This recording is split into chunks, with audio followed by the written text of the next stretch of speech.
Okay, today's quick and dirty is going over a little interesting thing that not too many people know about, and it's quite handy if you're a disaster area controller user.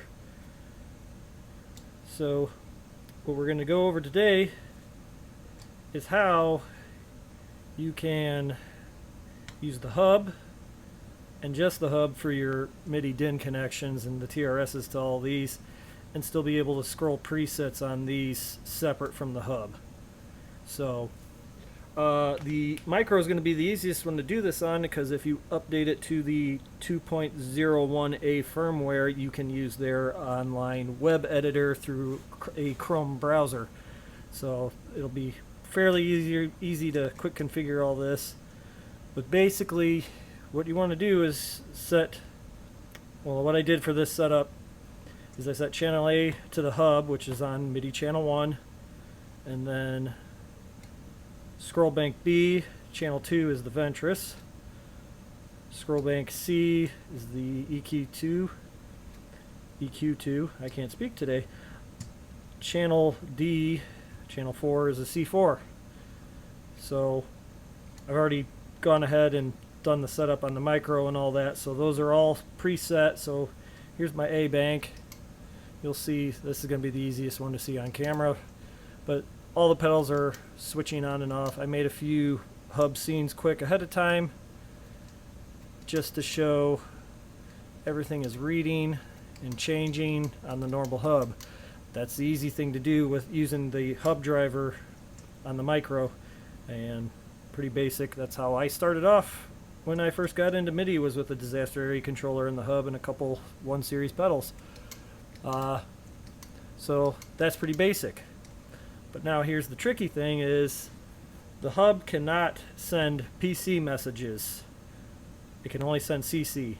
So something we came up with a long time ago was the CC preset recall messages, which on most of these pedals you see here is CC 103 for recall bypass and CC 104 for recall active.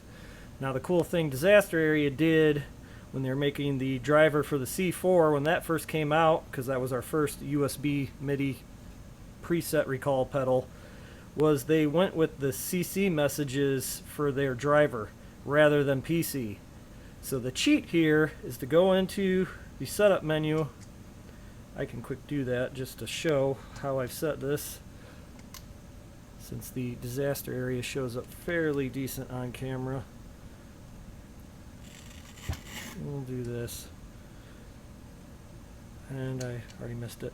So plug it in, let it power up. As soon as you see some screen action, hold that left button on the micro. It's different on all the controllers. If you're familiar with yours, you'll know. So now I'm in the setup menu.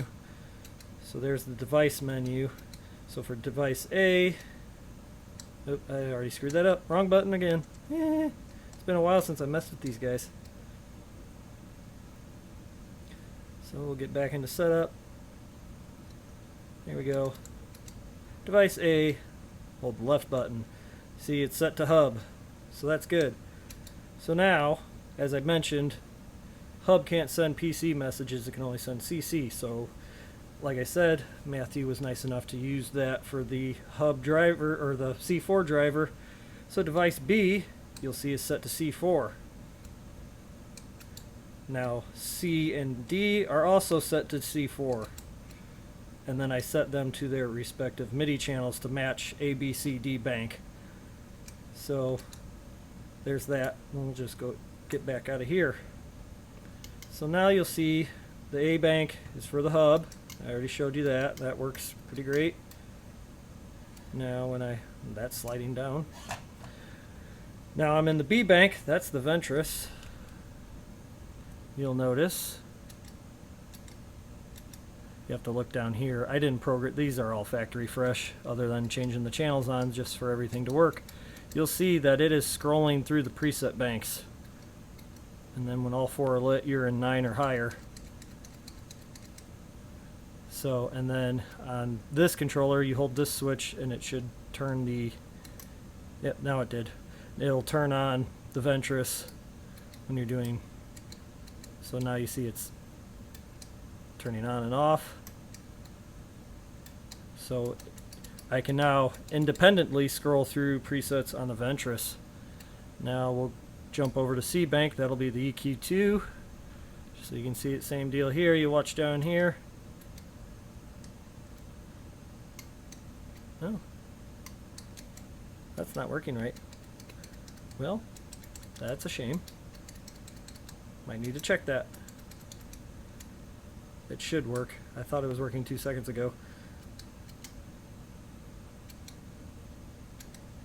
Oh, never mind. I got that messed up. So channel D MIDI channel 4 is the EQ2. That's my bad. So you'll see, again, I factory refresh unit other than changing the channel. It's scrolling through the onboard presets. You'll see the control input is showing that, and then I can bypass it. So now when I go back to, go all the way around. Now see, yeah, see that light's red now. Yeah, this is why I kind of took a slew here just to give you a rough idea. So the first 3 presets on the C4 are going to be a green LED down here. You'll see that one's flashing each time I change messages. Now when I go 4, 5, 6, now I'm in the red bank. And then when I get to 7 and up, it goes back to green. So there's that. Now some other advice here. If you really just wanted to get 4 pedals that are independently controlled and use the P mode on the disaster area controller, you could put the hub on channel 5 or something that you're not using. Man, that pedal does not want to stay there.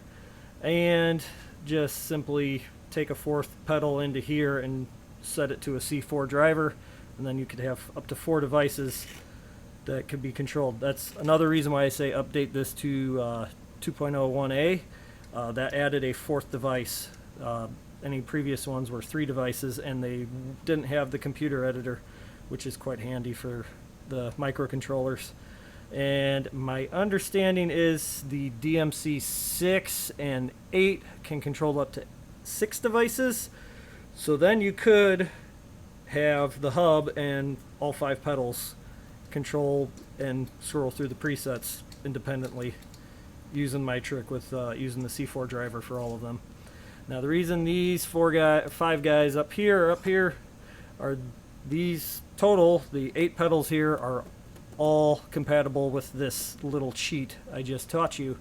So the Ultra Waves, both the bass and guitar version, the Nemesis, the Spectrum, I'll get back to him. Obviously the Ventris EQ2 and C4 will all work with this trick. Collider's a little tricky because it's not CC 103 and 104, because these are all just simple on and off for the one channel on there. Collider, as you know, has reverb and delay independent, so that gets a little more complicated.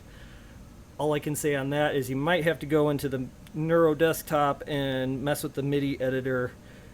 Basically the driver for the micro is looking at CC 103 and 104. So when that light is on, it is sending CC 104 and the corresponding value for the preset. So 3, 4, yada yada. And then when that light is off, it is sending CC 103 for bypass recall. So it's, as you can see, it might not be on, but it is still banking through there. So it's just recalling the presets in bypass state. So you'll have to mess with CC 103 and 104 on the Collider and remap them to whatever you want to do. Say you want to have, when the light's off, it recalls the preset with the delay on, and then you could have 104 set to recall the preset with the reverb on, or both bypass or both on are options, and you'll just have to play around with the MIDI map and reassigning all that with the Collider. But these 8 pedals will all work with this trick.